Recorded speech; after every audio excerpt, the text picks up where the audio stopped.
Okay, shalom, y'all. I have to tell you, I think you want me to turn the phone over on the side. Is that better? That- Can you hear me? yeah, that's a good idea. Did Aaron tell you to do that? No, I just remember every time I have the phone standing up, people say, no, we'll put it down sideways. Um, anyway, firstly, I have to apologize for last week, because I had some kind of pharaonic bug, Pharaoh's revenge. And I just slept 12 hours. I couldn't get up even. I was sleeping. I mean, I didn't even know what was going on. So my apologies about last week. I suppose that's part of the risk when you're on the road all the time. Anyway, I'm here in Odessa, Texas. I'm very happy. It's a long drive, but you have Odessa, Lubbock, and Amarillo, which are pretty much the same neighborhood. And so I'm waiting to see, what gets set up. I'll probably hear from Brand Fricker after this Zoom. I have another Zoom with him, so he'll update me on what's going on. And praise God, good to be alive, good to be functioning and serving His will, and serving the will of my wife. There's fear of the Lord, and there's fear of the woman. So anyway, nobody's laughing. It's okay. It's okay. Yeah, it's very Um, funny. so We're okay, all so I laughing, but know. we're muted. No, no, it's okay.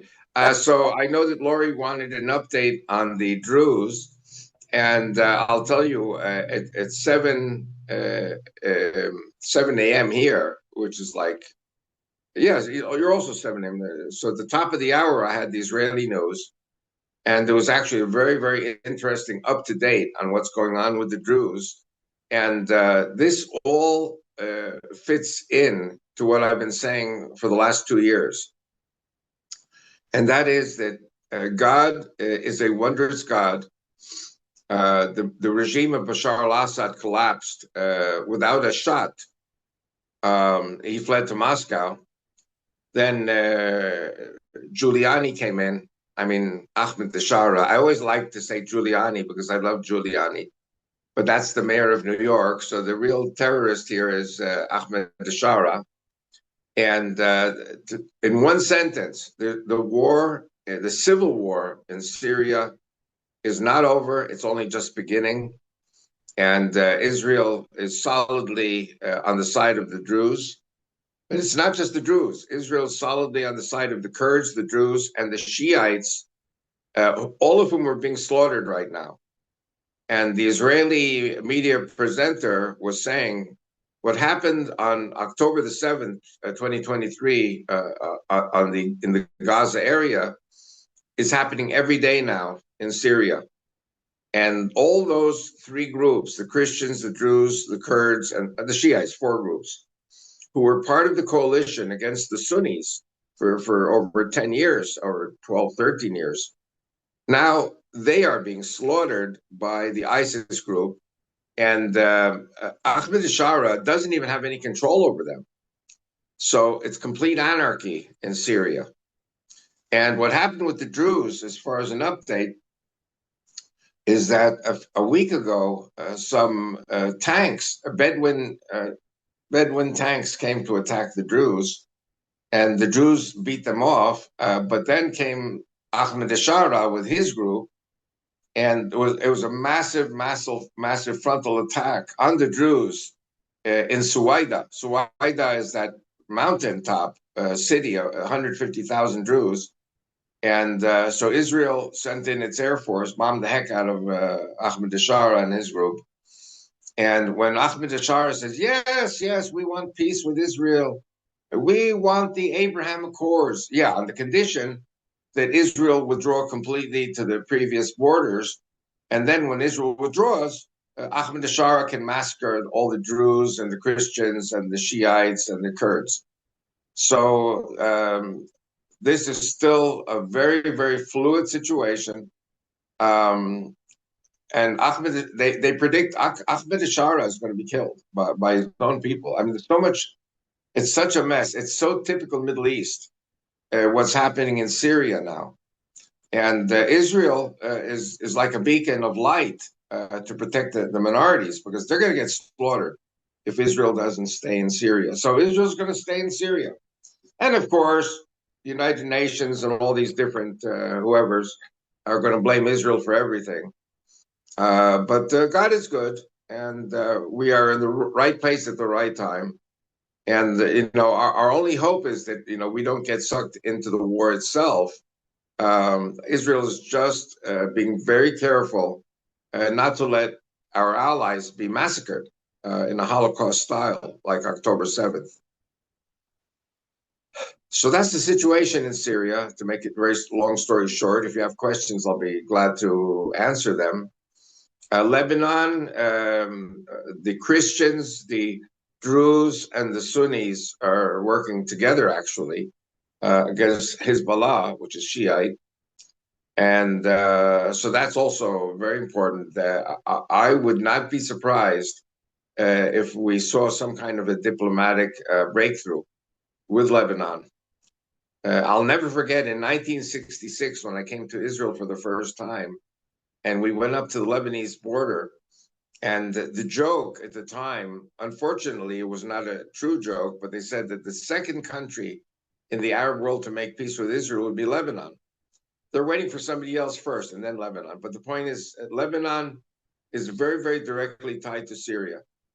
And until the Shiites were brought down and the attack on Iran, it was not possible to strengthen the other three ethnic groups in Lebanon.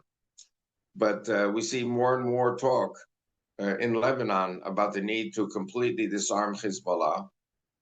And now in Gaza, I'm changing the subject, we see more and more talk about the need to disarm Hamas and to finish them off, get rid of them. And our only problem is they still hold 50 hostages, dead and alive. But I rely on Netanyahu. I think he's doing the right job. He has the right patience at the right time. And I think 80% of the Israeli Jews support Netanyahu and understand he's doing the right thing, what he has to do. So we're very excited. I mean, we're very tired. We're very exhausted from this war. And we're very tired. So when Trump said ceasefire, we said, amen, hallelujah. Even though there are people in the Israeli military who said, hey, we didn't finish the job yet. So the job might be finished in the near future again. Another interesting story is that, and I don't say Israel did it. Nobody in Israel is talking about it, but the president of Iran, the so-called reformer, I can never get his name straight, was attacked and injured, not killed, but injured. And so there was a report that Iran has shut down its air routes, for aircraft, even from Turkey, which is something that usually leads to a ballistic missile attack on Israel. So the last 2 nights there was no ballistic missile attack, but the Iranians take their time. They could take out a revenge attack within 2 weeks. So we're watching that too. But the point is, little by little, we are releasing our soldiers from Gaza. As the cordon closes in on Hamas, it seems we need less and less soldiers because the territory, Hamas even says that Israel controls 80% of Gaza. It's not fair for me to talk because I'm traveling around the United States. I'm not in the army. I'm not fighting. I'm not losing my blood or any of my family. But I think Israel simply has to go in and finish it. This thing with Gaza can be finished. It will be finished with God's help and with the help of President Trump. And President Trump has been a gift of God to the Jewish people and to Israel.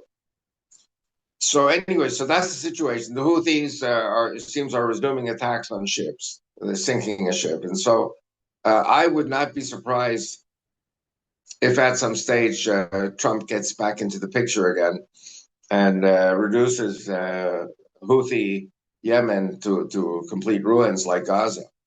I don't know. But regarding Syria, this is very prophetic. And I do believe that our borders will reach the Euphrates, which is where the Kurds are. The Kurds are on the other side. And they will be the best neighbors. You know, the Kurds would be for Israel like Canada, well, like Canada used to be for the United States.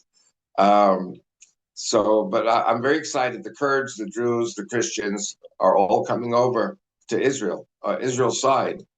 And so we'll just have to see where this all goes. Any questions? Hi, Avi. I have a question about, can you give your opinion about these sheiks in Hebron that want to be a part of Israel's sovereignty as opposed to the Palestinian Authority's sovereignty? Uh, if you could just address that, that would be great. Listen. The sheiks in Hebron, um, it's in their interest not to turn Hebron into Gaza. And they know that the Palestinian Authority, so called, is just as bad as Hamas. And so the Hebron sheiks represent their families, their clans. The Hebron Palestinians have a lot of business with Israel. Nobody wants to be destroyed in Hebron. You know, the elders are not hot-headed young kids looking for martyrdom. So they have their families. Gideon Sar, our foreign minister, met with the Hebron sheiks 10 times. So this is very serious. I will say one thing, however, and that is that in 1929, our relations in Hebron were very excellent with the Hebron Arabs. And out of nowhere came this massive pogrom, which killed many, many Jewish people. And so the British authorities who were running the Mandate of Palestine at the time came in and took all these Jews and took them out. They took them out of Hebron. The Jewish population was completely evacuated. So all I can say is so much for wonderful relations with the Hebron people, because they murdered us, 100 years ago. They murdered us. So, my wife always says, like Reagan used to say, did you have to, what was the term Reagan used? When you have to check up on your enemy when you make a deal, but, make a deal, but, keep being very careful with these people. There's a very famous joke. I think I've told this joke 100 times to you guys already, but about the camel and the scorpion who wanted to cross the Nile River. And the scorpion says to the camel, "Take me across on your back because I don't know how to swim." And the camel says, "Yes, but you're a scorpion. It's in your nature to sting me." And so the scorpion says, "Well, is that logical? Because if I sting you, you die and I die. Is that logical?" So the camel says, "You know what? You're right. Get on my back. I'll take you across." So halfway across the Nile, sure enough, the scorpion stings the camel, and the camel says, "Now, why did you go and do something like that? Now I'm going to die, and you're going to die, and you yourself said it wasn't logical." And so the scorpion says, "So what's logical in the Middle East?" So I don't know if I told you that joke in the past, but there's something called, what's logical in the Middle East.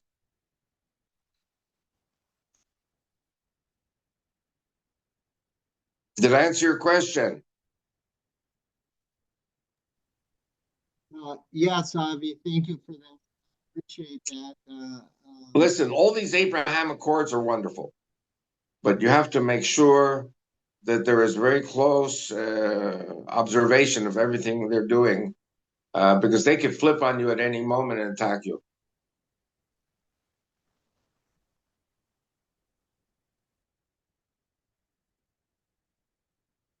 Any more questions? I know Lori always has a dozen questions.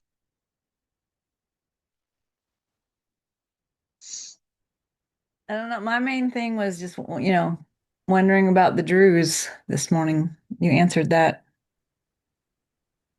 I wanted to add another thing, which I know I've spoken about many times with you all, or y'all, and I got to show you something. My Christian friends here, gave me a gift, and it said Yalla. Now you know Arabic. Yalla means come on, let's go. So it's Yalla Yalls. So I wear this hat proud, and Great. even if it probably made by Arabs or something. But anyway, so where was I going with this? I was going somewhere. Remind me, what was I saying? My last words? You just said something you wanted to tell us, and then you were distracted by the hat. Yeah, yeah. Because Um, I had said oh, yes, yes. What I was going to say was that just as the collapse of the Bashar al-Assad regime in Syria led to the rise of ISIS, and that's going to fall also. There's going to be a massive civil war in Syria. And Israel is just being very, very cautious and being very, very upfront with our Christian, Druze, and Shiite and Kurdish, I would say, erstwhile allies. Nobody would have expected this. And here, look what God did. God is very wondrous in his deeds. Israel probably is going to have to establish some kind of a regular military presence in Suwaida.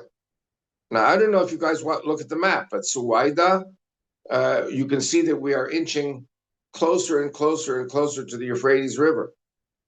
And who's at the Euphrates River? The Kurds. And so that part of Syria, I'm going to be very politically incorrect and say that part of Syria is going to be having a land link between the Druze in Suwaida and the Kurds on the other side of the Euphrates. In other words, to make a long story short, we are going to reach the Euphrates River in order to defend the Kurds and the Druze. And this could very possibly, and I would say very probably, lead to the declaration of independence of Kurdistan, which would be basically breaking off major parts of Syria, Iraq, Turkey, and Iran. The Kurds are a nation of 50 million people, and they are friends of Israel by and large.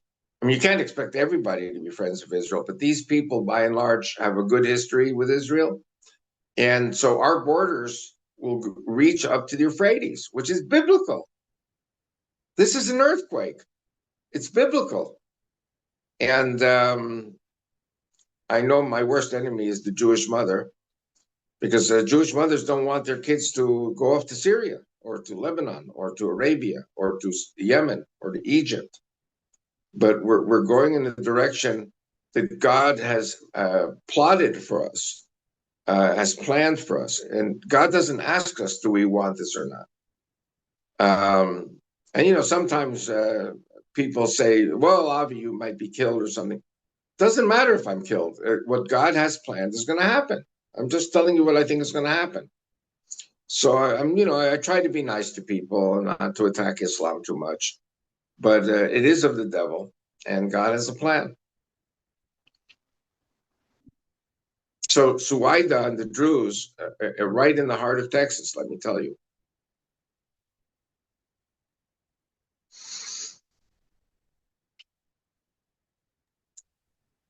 Avi, you just mentioned Syria. Do you also feel the same way as far as the territorial expansion towards Saudi Arabia? Okay, Saudi Arabia is a completely different story. However, I always say one bullet which kills Trump is the beginning of a massive civil war. One bullet in Saudi Arabia killing MBS, Mohammed bin Salman, there's going to be a civil war in Saudi, and ISIS probably will win. So when ISIS wins in Saudi, then they're going to win in Jordan. When they win in Jordan and Saudi, Israel has to go in.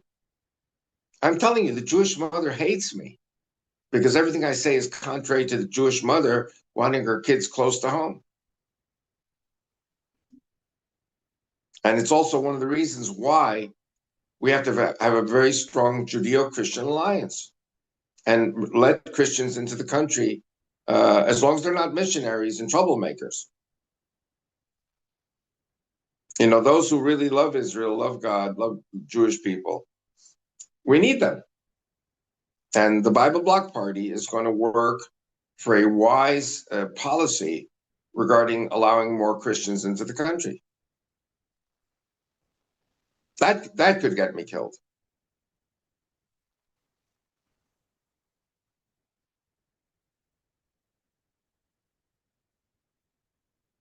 I hope I answered your question. I think you did, Avi, about potential scenarios of Saudi Arabia. I was just curious because it's so well mentioned. I mean, where we think, I'm speaking for myself, I guess, when I say we, uh, the biblical Mount Sinai is. Uh, so it seems like something would have to happen if it's contained in the Jewish writings of the Bible. Something would have to happen in Saudi Arabia as well. You know, I have to remind you that the ISIS groups, what used to be the Al Qaeda groups, all started in Saudi Arabia. And they hate the Jews, they hate the Christians, they hate all non Muslims. And of course, the ISIS hates the Shiites.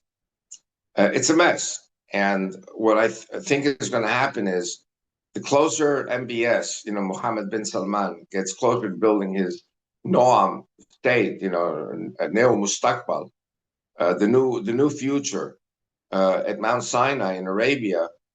At some stage, the ISIS people are going to say, "Who does this guy think he is?" To bring in these infidels to, you know, tarnish our country, our pure Islamic country, and this whole idea will be stopped by ISIS. So I think that's part of the ISIS rebellion against MBS.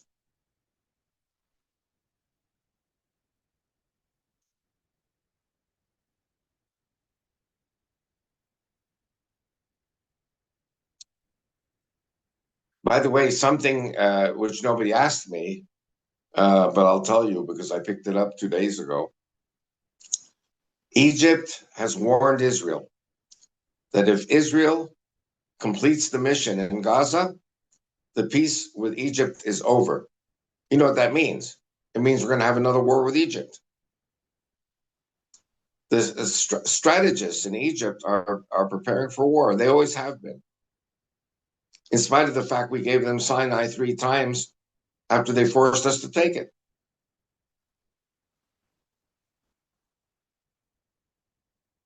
So we are still going to be very threatened by Turkey and Egypt. This is the next stage.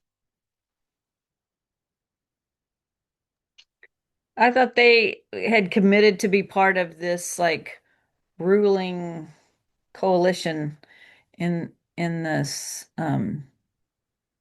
permanent ceasefire that they're talking about. No? But that cannot happen until Hamas is totally destroyed. What the Egyptians want is a permanent thorn in Israel's side with Hamas, with Gaza, to leave them in position. I feel bad for the Gaza people. The Gaza people were sucked into this crazy insanity of Hamas. And many now in Gaza, including the sheiks in the south of Gaza, are saying, enough, we want to live. But Hamas always wins, yeah, against its own people. So it's not going to be something that Egypt would like if Israel goes in and finishes off the Hamas. And then President Trump comes in and says, well, 500,000 want to leave on their own accord. Let them leave. We'll help them. And then the other half will want to leave when they see that the first half left. So this is a process which will require much effort and money and political relations to get these Gaza Arabs out. And they don't want to live with the Jews. They want to kill the Jews. So if they don't want to live in peace with Jewish Israel, let them go live in peace somewhere else. But the Egyptians are going to start a war with us again. That's when we go to the Nile.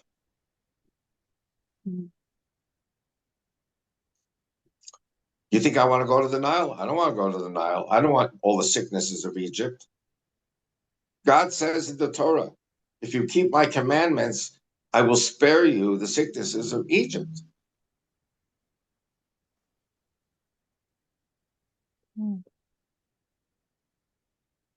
But it seems like that Israel keeps taking out, Hamas leadership in Gaza, somebody will get taken out and then somebody else gets, like, at some point, don't you run out of layers of leadership of Hamas? Well, that's what Israel is hoping. I mean, 648 days at some point, isn't there nobody who's capable of being leaders? They all get annihilated. And now Israel actually is giving light weapons to the sheiks in the south of Gaza to fight the Hamas. We are now in a situation where Hamas could be overthrown from within. The Iranian leadership could be overthrown from within. The Mossad is there in Iran. We're working with the dissident groups. We're talking about complete change in the map of the Middle East. And so the war's not over. We are still mobilized to do all these things that we're supposed to do. So would you say on all the seven fronts, um, there's kind of it's on the verge of people rising up from within? Well, seven fronts. Let's go through the seven fronts. Firstly, Lebanon is stabilizing. The French are happy. The Americans are happy. Israel is happy. We're giving the Lebanese a chance. The Lebanese people were in complete knockout. They were leveled by Hezbollah. So Lebanon is beginning to finally stand on its feet. So that's one front. Then you have the Iraqi Shiite militias. They disbanded. They don't want to see Iraq turned into Gaza. So that's the second front. Iraq is straightening itself out also now. With Iran knocked out pretty badly by the Israel and by Trump, that's another front. We may still see ballistic missiles, but the Iranians are getting weaker and weaker every day. And the Mossad and the dissident groups are on the ground in Iran. And I think it's just a ticking clock for the time when the Ayatollah regime will be gone. So that's the third front. The Houthis are firing missiles, but they are glorified firecrackers. The threat, of course, remains to the maritime trade. And so that's something the U.S. and Britain and other allies are going to have to do. So that's the fourth front. So we're left with Syria, which is bubbling. We're left with Judea and Samaria, which is bubbling. And I don't have to tell you, my son Aaron is very, very involved in Judea and Samaria with the army. So we're watching that very closely. And then, of course, you have Gaza. Gaza is being ground down to fine ash. And we didn't even want to do this, but they forced us to with the attack on October the 7th. We lost almost 900 soldiers, boys and girls. And that's in addition to the 1,200 kids who were at the dance party. So the situation by far is much better than it was. We're just very tired. And it'll take time for the Israeli population to bounce back. But Israel is doing all this work.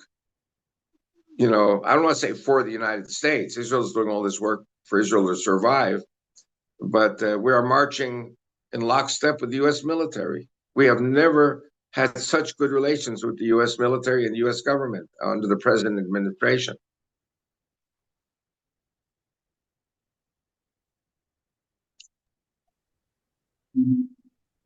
Hi, Avi. Hi, Angela. Hi. I was just thinking,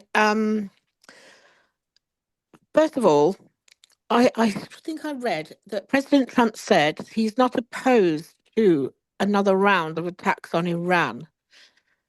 So is that a direct threat to Iran? Because Israel, I think, has now got the proof that not all of that uranium material was destroyed.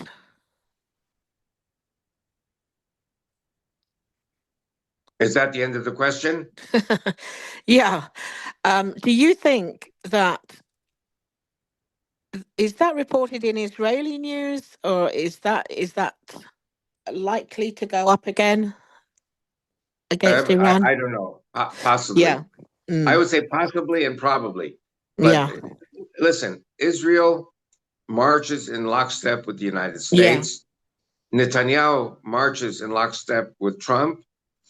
There may be quabbles here and there, Mm. but if President Trump says don't do it, we're not going to do it. Mm. This is not Biden, where Biden Mm. says don't do it. And so, in spite of that, we did it. Yeah, you can listen to that clown. Yes, I mean, President Trump is the greatest president in American history. Mm. And the world should thank Israel for holding back that tide of evil coming towards. It's really doing some tiny countries doing such work against global terrorism that is really affecting all the nations around. Right. But the other thing I wanted to say to you is, I read this morning that the a right wing fraction in the coalition of the government in Israel is withdrawing. Um, I think it's regarding conscription of ultra orthodox. It's not the right wing. It's the Ah, Agudat Israel ultra Orthodox. yes, that's it. So how is that going to affect Netanyahu presently in his government? Will that have a huge effect on his? Will he have to Uh, dissolve the government or anything, or is it not that? Listen, I'm sure you've heard of the term Byzantine. Mm-hmm. Uh, Byzantine politics is very hard, very intricate, very hard to understand. Um, if Shas, which is the Sephardic ultra Orthodox, were to quit also, which they may, Mm. it would be more of a threat. But as long as it's only Agudat Israel, one second, my wife always calls me. Ah, Okay. okay. I always say, I don't care what my wife calls me as long as she calls me to eat. Yeah. So, So yeah, where, at the where was moment I before it's. my wife rudely interrupted me? But you were saying if Shas decided to join in, Okay. yeah. Listen, this is a numbers game. Now, if Agudat Israel pulls out, which they may do, probably will do, but Shas for now says, well, we're going to stay in for a little longer. But if the vote of no confidence is brought up and it fails, they can't do it for another 6 months, Mm, which means Netanyahu's government stays in power for the full term, which is right, fine with me because I want to come back in October, November. But if elections are called, and I cannot come back because I've got to lead the party. right. Okay. So just watch this space. Yeah, Yeah. Netanyahu is in power as long as he has a majority in the Knesset. And even if Agudat Israel pulls out, Mm, uh, I will tell you, even on the left, there are many members of Knesset who are so angry about the failure of the ultra Orthodox to go into the army that they may support Netanyahu. yeah. Yeah. Let's hope so. Mm, Doesn't matter. I mean, elections are mm, scheduled for October, a year from now. So, right. uh, so I just keep plugging along and working and mobilizing funds, for the elections. Mm-hmm. And Mm-hmm. the first thing I do when I get back to Israel is I'm going to go to this company that Yaakov, my son, recommended to me to put together a minimal campaign, which will cost me like $7,000, which Mm-hmm. at this stage, praise God, because of this trip, I can handle. And then the minimal program will definitely raise us up from 400 votes in the election to maybe 4,000 votes, which still is Mm. phenomenal. It'll put us up Mm. in the big league as far as we're not just Yeah, minor a a fringe. Yeah, minor yeah, nothing. Yeah. yeah, yeah. So I'm going to definitely be watching when elections are called to see which parties just completely dropped off the map. We're still in the running. Mhm. Amazing. Yeah, and I have some Ethiopian believers, a few tens of thousands, and I've got some officers in the Israeli army who are Ethiopian believers. And they said to me, when you give the orders, we're going to put together all these meetings with Ethiopians. So from 400 votes, I'm going to go up to 4,000 votes. But if we have also a PR company working, we could go up Hmm. even higher. Hmm. And To make a big difference. as Hmm. they say in Queen's English, with all the vicissitudes of Israeli politics, we could have elections in a year and then another election 6 months later and another election 6 months later. So it's just a question of hanging in there. Yeah. I don't know how much you know about the sport of boxing, but I'm like in the 15th round and I'm getting beaten up, and I'm still in the fight. Yeah, but the vision is look for it because it's on the horizon. It's for an Correct, appointed time. Yeah. correct. And Amen. even God forbid, without me, if God takes me, somebody else will lift the cudgels and keep fighting. Yeah. Well, all Listen, power to you. we're gonna have 10 million immigrants coming from the West, Jew and Christian. And you remember my famous story about the enema. So we're gonna have the rabbis are gonna get an enema, and nobody will be able to stop the tsunami of 10 million Jews and Christians coming from the West. It's actually quite scary what's going on. It's really Yeah, no, but scary. as far as Israel is concerned, it's very good because we need the what we call the Anglo-Saxon immigration of Jews Mm. and Christians to help balance Israel away from Soviet socialism and Islam, Hmm. because that's the ethnic makeup of the Israeli population. Yeah. Yeah. And I've just remembered something else. Perhaps you can enlighten me. I thought I read somewhere that there was going to be around 80 or new towns being built in Samaria or villages. So, You, you know what? I believe it. I don't know the exact details. When I get back to Israel, I'm going to have a powwow with my sons and see exactly. They'll update me on what's going on. There's a lot of building going on now. right, okay. Hmm. And Okay. anyone who talks about a Palestinian state or a two-state solution is either faking it or mentally ill. Yeah, indeed. It's just word salad. I mean, the reality Yeah, of that is, yeah. yeah. Okay, thank you very much, Avi. Thank you. Okay, Angela. Always great to hear from someone in the UK and to say to all of you in the UK, we love you and we will take you back. We're coming. Don't you worry. We can't wait to get there. Thank you, Avi. Avi, We love you too. have any of the Russian Christians in Israel caught the vision yet for a Judeo-Christian party? Well, I have to go back and work on that because the Russians, until now, have been adamant in not having any kind of a political viewpoint out of fear of the Orthodox rabbis. And I don't have to tell you, if the Orthodox rabbis decide, well, 100,000, 200,000 non-Jews from Russian-speaking countries, we're just going to kick them out. It's kind of like what Trump is doing with the illegals here. So there are a lot of people who are not Jewish. They live in Israel. They pay taxes. They vote. They serve in the army. And it might very well be that for their own self-preservation, they're sticking their head in the sand. And I'm saying for their self-preservation, they've got to come together under the aegis of one party that gives representation to Christian representatives. If you're not in the Knesset, you are zero. You have no voice. And Netanyahu can be the nicest guy in the world, to the Christians in Israel or the Messianics or whoever. But without Christian representation in the Knesset, it's all just a facade. And I feel God is saying to me, if you've got Muslims in the Knesset, you've got to have Christians in the Knesset and Messianic believers. I don't know. It seems like such a foregone conclusion.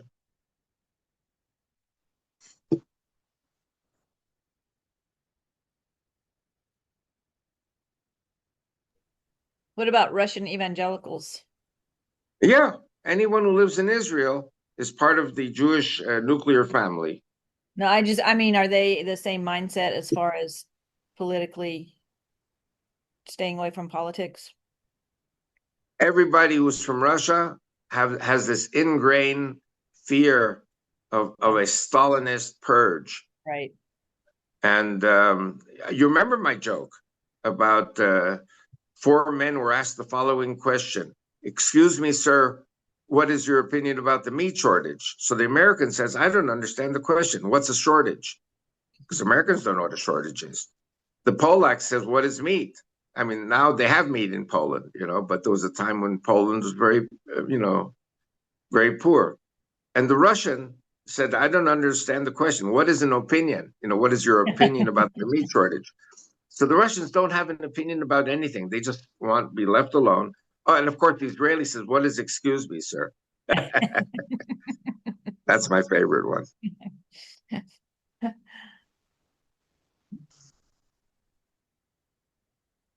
All I can say is just that I'm very, very happy to be alive at this time.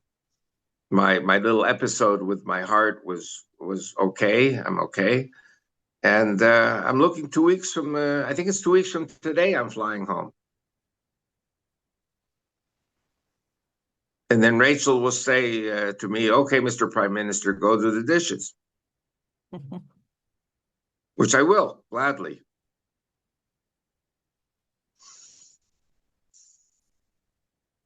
By the way, I don't know if you did any of you follow the program that I did with Rosemary Schindler and Jim Garlow?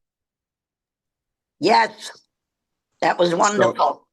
So I was told now by my nephew in Israel, and he's not politically active at all, but he watched it. He said, Yes. you got 3 million hits. Yeah, the whole group, the whole New York group watched it. It was wonderful. Thank you. So 3 million hits is the record even for me.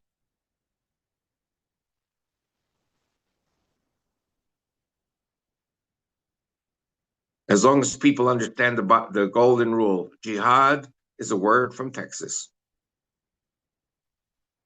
Yeah. I love Texas. This is my favorite state. You'll forgive me, Susan. I love New York. They have the best pizza, best pastrami sandwiches, and kosher wonton soup. But Texas is really, everywhere I throw a rock, there's a church and there's a group that wants to hear me. Susan Texas loves Texas too. Yes, Lori. We'll be there in August. Oh, good. I'll let you know. Please. Where you'll be in Texas. Yeah, we have to go to my daughter's to babysit while she's got to go on a business trip. Okay. So I leave Texas, you go to Texas. Yep, I was in Texas before you. We're like on both ends. Say, this state's big enough for both of us. Did you hear what Al said? No, what did he say? Yes. This state is not big enough for both of us. Two gun fighters in the town. You know what? There was this famous joke that they wanted to rent out Texas to the devil. And he said, under no circumstances, it's too hot in Texas. And but then came these horrible catastrophic floods. And so the devil said, "No, I don't want Texas to have catastrophic floods."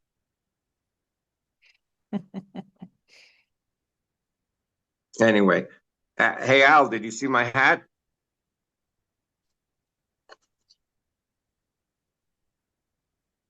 It says, Yalla, Yal. This one, I think some Arab made this hat. Yalla means let's go in slang, and Yal, let's go, y'all. So I'm going around with this crazy hat, and let let the Muslims have a good time. Is that a map of Israel in the little circle on it? What is that in the circle? Yes, it's Israel. Let me see it.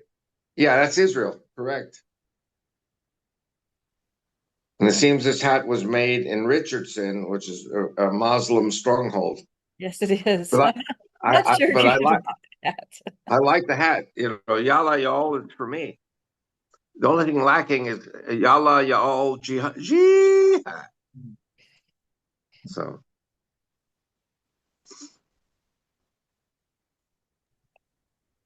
Well, is that a wrap for today? Oh, there's yeah, Al. I Oh, think wait, it's a Al's wrap. showing you. Can you see what Al's showing you? This is the hat you need. Can you see it? I think you have to No, push a button so that hang on 1 second. I'll show you. Hang on. There you oh, go. okay. You can Yes, see I that? need a hat. I need a hat like that. That's right. In Texas, this is the hat you need. Right. And a horse. That's awesome. I think I'm going to go look for one today. All right. You can find one where you are, that's for sure. Yeah. By the way, Lori, I have to be back in Dallas by Monday. I'm Wednesday. Was it Wednesday? Yeah. Wednesday, I'm supposed to drive out to Henderson to speak to a church for lunch. Go back Wednesday night, and then Thursday I fly to New York. So I have a day or two in the DFW area if there's something very urgent going on with you. Okay. That sounds good. We'll be in touch. Is your mom listening? Not today. She's in Oklahoma. Okay, okay. You know my favorite joke about Oklahoma. What do you call a pallbearer at a funeral in Oklahoma? A karaoke. It's a good one. Yeah. Okay, dear. I love you all. And next Tuesday, what am I doing next Tuesday? Next Tuesday, I should be back in Dallas.